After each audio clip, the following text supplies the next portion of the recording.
위원 끝들이 모여서 만든 이 탑 시크릿을 공개한다는 말입니다. 그것도 시험 한 달 전에.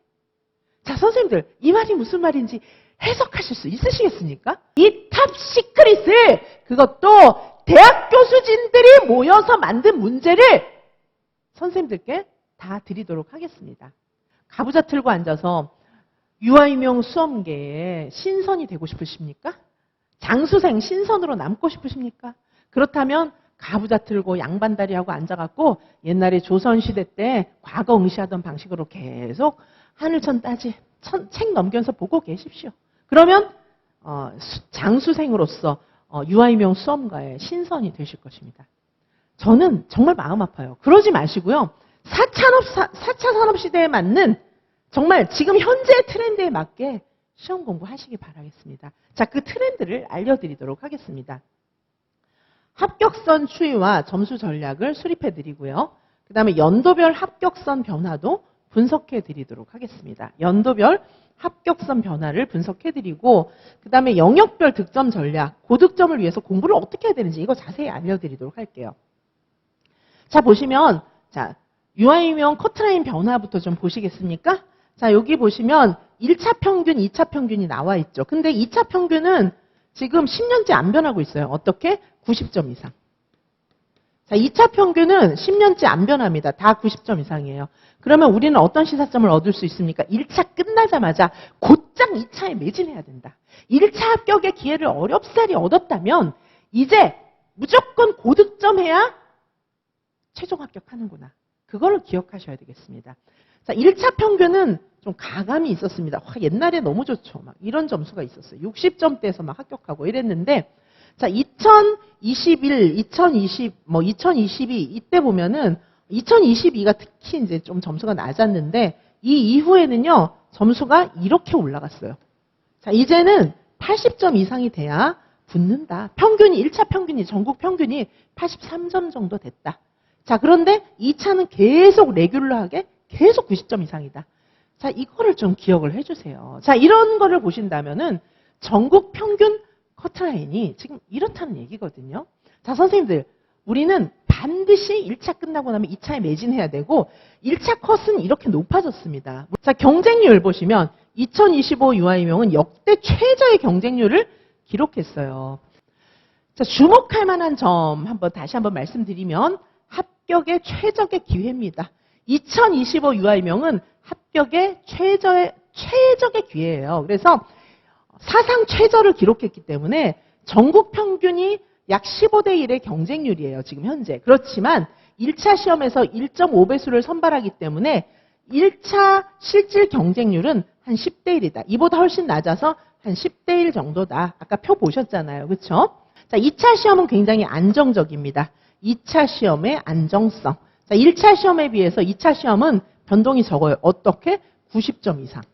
자, 대비 전략을 요약을 해드리면은 1차 시험 대비에 더 많은 노력을 기울여야 한다. 왜? TO가 지금 많으니까. 지금 TO도 늘은 데다가 경쟁률은 확 줄었으니까 일단 1차 시험을 붙어야 2차의 기회가 있는 거니까 1차 시험 대비에 더 많은 노력을 기울여야 된다는 것입니다. 가치가 있다는 겁니다.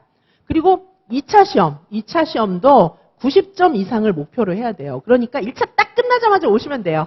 자, 그러면 저희가 2차 딱 끝나자마자 월요일에 설명회 하고 그 다음부터 쫙 일사천리로 2차를 완벽 대비하게 또 해드리겠습니다. 1차 시험 끝나면 놓으시면 안 됩니다. 바로 이지선에게 와서 전격적으로 다시 2차 준비를 하시는 게 합격의 관건이 될 것입니다. 자, 유아유명 시험 문제를 한번 좀 분석해 보도록 하실까요? 근데 이제 우리가 더 눈여겨봐야 될 것은 문제의 특징과 난이도, 어떤 능력을 요구하는지, 최근의 트렌드는 무엇인지가 좀 중요하잖아요. 자, 선생님들, 가부좌 틀고 앉아서 하늘천 따지 하면서 참나 옛날 조선시대처럼 과거 공부하듯이 그렇게 공부하면 안 된다는 게 딱 나오잖아요. 아니 이런 문제를 옛날처럼 이렇게 앉아서 신선되고 싶으십니까? 정말 그건 아니에요. 아직도 두꺼운 기본서를 돌리면서 막 그렇게 하면 붙을 줄 아는데 다 떨어집니다. 그렇게 해가지고. 자, 문제의 특성 보시면 실제 교육 현장 상황을 제시하는 대응 방법을 요구하는데 기본서에 이런 게 안 나오잖아요. 기본서는 그냥 이론만 설명하고 있는데 이건 응용을 필요로 하는 건데 문제의 특징이 뭐가 나옵니까? 현장 상황. 저희는요, 문제 지문이 전부 현장 상황이에요. 자, 이지선 유아명에서 제시하는 모든 문제는 전부 현장 상황입니다. 따라서 이걸 확실하게 대응할 수 있기 위해서는 지금이라도 늦지 않았어요. 스퍼트 특강에서 확실하게 이거 대응하게 해드리도록 하겠습니다. 완전히 긴 지문, 현장 사례를 그대로 다룬 지문들로 승부하게 해드리겠습니다. 자, 그리고 이론적 지식만으로 끝나는 게 아니에요. 하늘천 따지하고 책 읽어봤자 이론적 지식만 그냥 배우는 거예요. 그런데 이론적 지식으로 끝나는 게 아니라 실제 적용 능력 평가. 자, 문제의 특징은 실제 적용 능력 평가예요. 근데 가부좌 틀고 앉아서 신선처럼 이렇게 공부하면 적용 능력은 교과서에 안 나와 있잖아요. 그거는 현장 사례를 다룬 문제를 봐야 적용 능력이 증가하는 거 아니겠습니까? 자, 그 다음에 유아의 발달 단계만 보통 기본서에는 나오잖아요. 근데 그게 아니고 교육 방법. 여기에 적합한 교육 방법 뭐니? 이러면 단계는 외웠는데 난 교육 방법은 모르는데 이렇게 되는 거예요. 자, 그 다음에 구체적인 교육 이론이나 학자의 견해까지만 공부를 할 수 있잖아요. 우리 그 기본서에서는. 근데 실제 시험에서는 견해를 묻는 게 아니고 적용을 필요로 하는 적용. 그러면 나는 이론만 외웠는데 적용은 뭐지? 뭐 다 틀리는 거예요. 시험 가서. 밤새 외웠는데 처음 이 산이 아닌가벼 딴 산 뭐 이렇게 하고 있는 거예요. 자, 그래서 상황 분석과 자, 이게 이제 상황 분석과 적절한 대응 방안을 제시하는 이런 능력을 요구하는 게 요즘의 트렌드예요. 그런데 이거 기본서에 나옵니까 이게? 상황 분석도 안 나오고 적절한 대응 방안도 안 나오고 맨 오래된 그런 이론만 나오는데 그것만 해가지고는 뭐지? 내가 공부한 거 이게 그거요? 막 이렇게 되는 거예요. 이게 그거 아닌 것 같은데? 막 그러고 있는 거예요. 자, 그래가지고 뭐 신선되고 싶으시면 그렇게 하시기 바랍니다. 정말 마음이 아픕니다. 제가 웃으면서 얘기하지만 마음이 아파요. 자, 문제의 특징이고요. 자, 시험 난이도. 자, 시험 난이도는 어떻게 됐습니까? 높은 수준의 전문성. 자, 높은 수준의 전문성, 실제 적용 능력. 이런 게 기본서에 안 나온단 말이에요. 두꺼운 기본서에 안 나온단 말이에요. 이런 거를 충족시킬 수 있는 것은 오직 대학교 수준만이 이런 문제를 낼 수가 있어요. A를 B에서 찾고 B는 C에 있고 D는 E에서 찾아가지고 저쪽에 나에 있는 지문과 연결시켜서 거기다 기억을 답을 써라. 이런 식으로 치졸하게 문제를 내는 게 아니고 그러니까 기억, 니은, 기호 찾다가 답은 그런 게 아니고 그거는 뺑뺑이 돌리는 거죠. 그게 아니고 정말 종합적인 사고력을 요하는 사고 중심의 문제는 대학교 수준만 낼 수 있어요. 왜냐하면 그 분야 최고의 전문가들이기 때문에 가능한 겁니다. 자, 따라서 이 대학교 수준이 만든 문제는 난이도와 실제 시험에서 요구하는 난이도, 실제 시험에서 교사들에게 요구하는 능력, 그 문제가 교사들, 이 시대에 교사를 뽑고 싶어하는 그 인재상이 다 담겨 있는 겁니다. 그 문제에. 그래서 요구하는 능력이 이런 거예요. 왜냐? 4차 산업사회니까. 인공지능이 활보하는 시대니까. 옛날 조선시대가 아니니까. 자, 그래서 실제 적용 능력을 중시하고 있고요. 유아교육 전반에 대한 폭넓은 지식이 또 필요해요. 그냥 연결이 또 돼야 됩니다. 진짜 이해를 해야 돼요. 이거는 진짜 이해를 해야 돼요.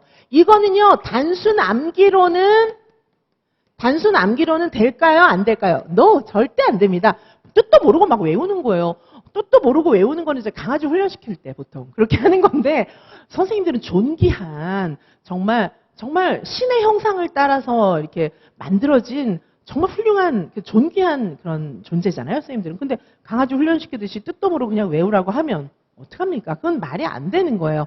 자, 각 영역별로 심도 있는 이해를 해야 되는 거지, 단순 암기 뜻도 모르고 외운 거는 아무짝에 소용이 없다는 겁니다. 자, 근데 선생님들께서 모르고 외우고 싶어서 뭐 외웁니까? 아무도 안 가르쳐 주니까 그냥 뜻 몰라도 무조건 외우기라도 하는 거죠. 근데 이지선 유아명에서는 확실하게 내용을 이해시켜드리고 알려드리기 때문에, 왜냐하면 전 다 알고 있으니까요. 평생 그걸 공부한 최고의 전문가이기 때문에 이런 거 처음 들어봤어요. 이런 선생님들 많습니다. 제가 확실하게 알려드리도록 하겠습니다.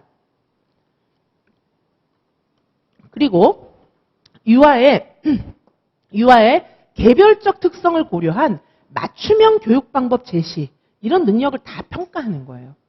이게 시험 문제 1차 필기 시험에 이게 다 반영이 돼 있어요. 와, 진짜 선생님들 시험 문제 딱 열어보면 입이 떡 벌어져요. 기출 보셔도 아실 거예요. 그것이 현장에서 직접 만나면요, 머리가 하얘집니다. 근데 이 스포트 특강에서 미리 다 보고, 여기서 미리 다 보고, 시험장에서 만나면 쾌재를 부르겠죠. 막 이렇게 되겠죠. 그때는 마음을 캄다운 시켜야 돼요.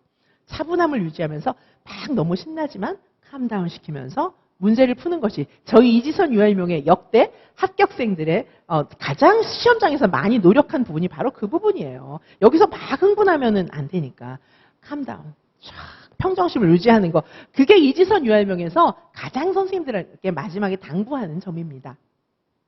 자, 최근의 트렌드 다시 한번 정리해 보시면 놀이 중심 교육과정. 놀이 중심을 잘 모르시더라고요, 선생님들께서. 왜냐하면 학원가에서 안 가르쳐요. 왜냐하면 본인들도 모르니까. 자, 놀이 중심 교육과정이라고 하는 것은 옛날에 경직돼 있는 딱딱딱딱 외우는 그게 아니에요. 자, 놀이 중심 교육과정 관련 문항이 증가했고 최신 교육 정책 이슈 관련 문항이 또 증가했어요. 2차에만 그런 게 아니라 1차도 다. 그래서 사실은 2차 공부부터 먼저 저희가 이제 5월달 뭐 봄에 했었는데 그 자료가 1차 공부에도 진짜 도움되는 거예요. 자, 최신 교육 정책. 이거는 학원가에서는 잘 모릅니다. 왜냐하면 교육 정책 뭐 해본 적이 있어야죠. 그냥 맨날 당장 가르칠 거면 달달 외워갖고 딱 가르치고 신비감을 유지하면서 싹 도망가고 이런 실력 가지고는요. 최신 교육 정책 이슈 관련 문항은 해결을 못합니다.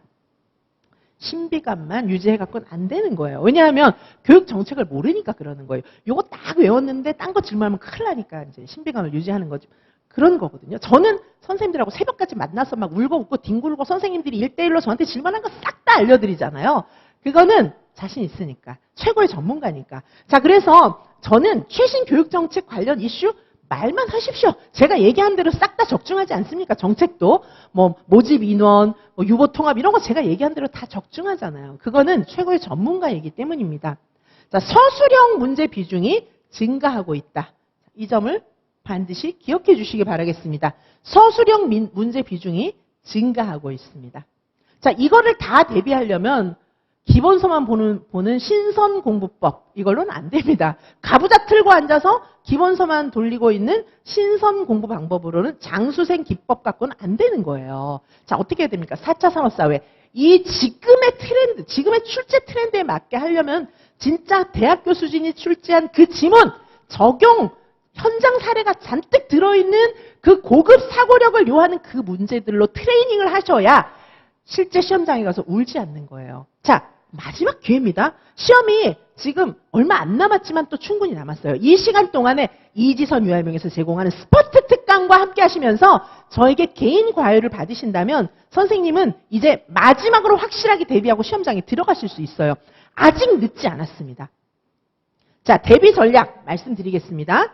자, 이 시험을 대비하기 위해서 어떻게 해야 될까요? 대비 전략. 심도 있는 학습. 뭘까요? 이해를 하셔야 돼요. 뜻도 모르고 우리는 존귀한 존재인데 강아지 훈련시키듯이 뜻도 모르고 그냥 막 외우게 만드는 그런 공부로는 안 된다는 거예요. 그거는 가르치는 사람이 모르니까 그런 거예요. 아니, 얼마나 이게 품위 있는 인문학을 가지고 강아지 훈련 과목으로 전락시키는 건 그건 말이 안 되는 거예요. 그냥 외울 것은 아무것도 없습니다. 그냥 무조건 외우는 것이 아니라 이해를 하셔야 돼요. 이런 말이었어요. 이런 얘기 하는데, 이 심도 있는 학습이 아니면 문제를 못 읽습니다. 지금은 이해력 중심으로 막 종합적으로 엮어서 연결해서 문제를 내기 때문에 그냥 외운 거는 1점도 득점하기 어렵습니다. 서술형 문제 대비 논리적 글쓰기가 반드시 필요합니다.